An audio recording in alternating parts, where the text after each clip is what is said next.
Mr. Trump's words insightful to the point of violence and riot? That's the charge. That's the question. And the answer is no. The defense rests its case. In less than 3 hours of arguments, the legal team for former President Trump said there is no evidence he incited last month's deadly riot. Thank you for joining us tonight here on News Nation. I'm Marnie Hughes. And I'm Rob Nelson. That is our top story tonight. After 2 days of testimony from House prosecutors, lawyers for Donald Trump calling the case against him a witch hunt during a trial that is expected to end with an acquittal as soon as tomorrow. News Nation correspondent Joe Khalil live in D.C. tonight with more on this story. Joe.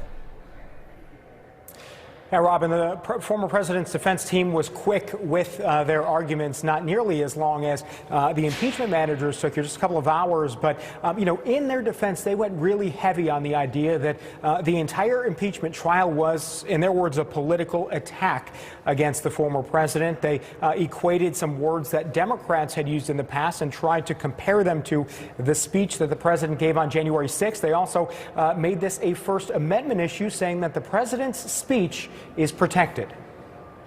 Today, former President Trump's legal team pushed back on the key charge that led to his impeachment, that his words directly incited an insurrection. Mr. Trump was not in any way, shape, or form instructing these people to fight or to use physical violence. Instead, his lawyers argued when the former president told his supporters to fight, he wasn't calling for the riot that followed. I know that everyone here will soon be marching over to the Capitol building to peacefully and patriotically make your voices heard. Using this clip from his speech before the assault on the Capitol to back their claim. There's the fight to defend. We're eager to take on this fight. The American people are going to have to fight. Mr. Trump's lawyers played 3 different video montage clips highlighting times Democrats called on their supporters to fight. We cannot ever give up fighting.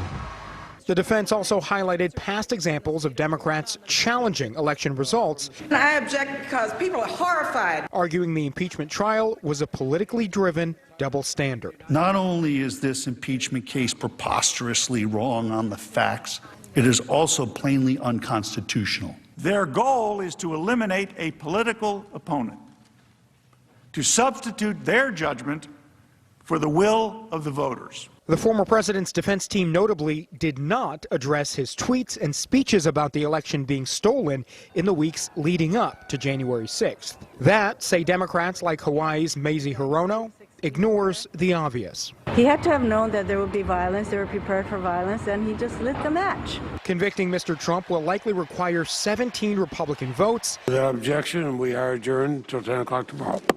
Now, as the trial nears its end, many Republican senators say the evidence, in their eyes, falls short. Listening to all the evidence that has been displayed, that threshold just has not been met.